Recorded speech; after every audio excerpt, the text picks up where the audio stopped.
Let's talk about some common trouble spots so you can benefit from the experience of students who came before you. How about the integral from 2 to 5 of x to the 7th dx? You would probably write, what, 1/8 x to the 8th. That's the power rule for antiderivatives. And 2 to 5, is that good? What's going on here? We already took the antiderivative, so you don't write the integral sign anymore. You write the vertical bar or the bracket notation. So we'll say we already took the antiderivative.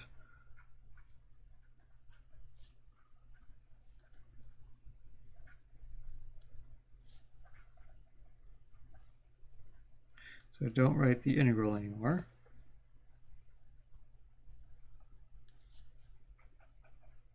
Instead, we write the bracket notation from 2 to 5. So that's one thing people do. It kind of makes sense. I mean, you're caught up in the fun of taking antiderivatives and maybe not entirely paying attention to what else is going on in the problem. We could also have something like the integral 2 to 5 x to the 10 dx.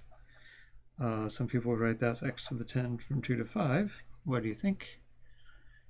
Well, they forgot to take the antiderivative. That should have been 1/11 x to the 11, right?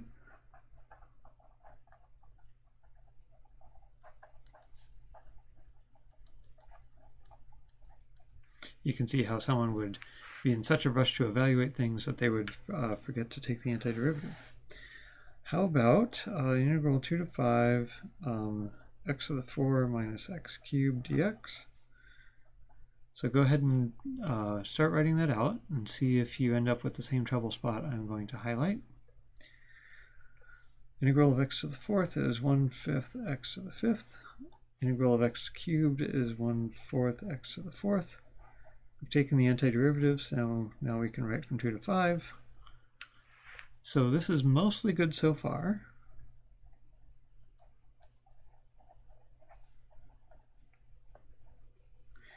It's not obviously wrong, I would say, but it is dangerous.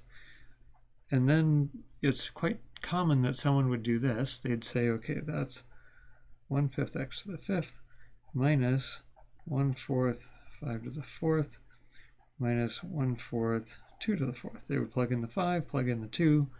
Do you see what's the issue here? Well, this answer has an x left in it. So we'll write a nope. This gives a formula that still has an x, but when we write an integral, we're imagining x sweeping from 2 to 5, going through all the values, all those infinitely narrow boxes between 2 to 5. And by the time we're done, x has hit 5 and we just don't need it anymore. So we should not have an x left in our answer if we're integrating with respect to x. So we'll say this formula still has an x in it.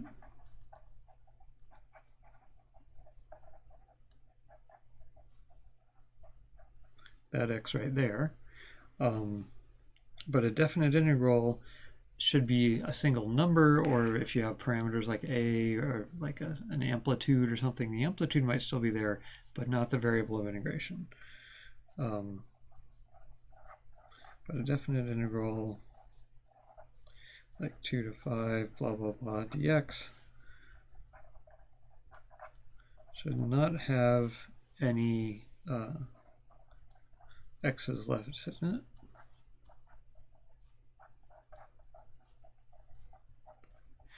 The integral from something to something dt should not have any t's left in it.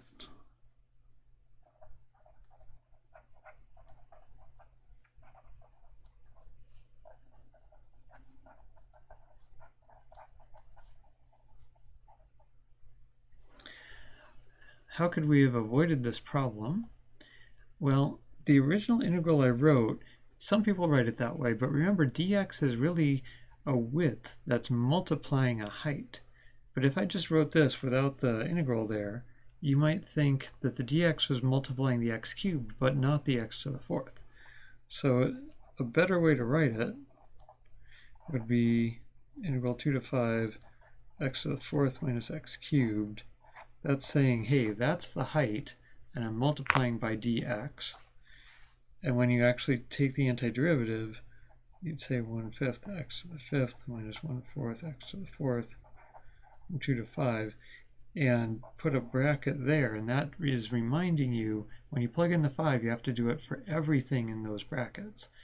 So it's kind of different issues here and there, but it's the same kind of notation helps make both things better, of not putting parentheses where we should really have them here, and not leaving off that bracket here.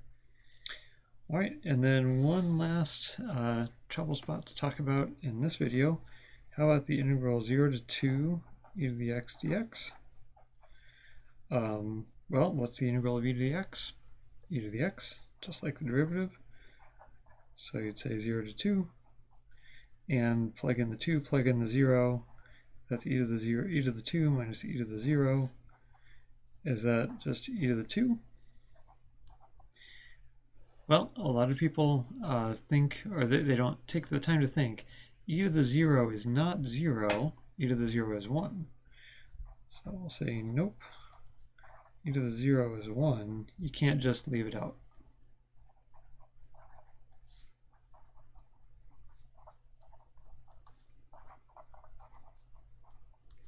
So the answer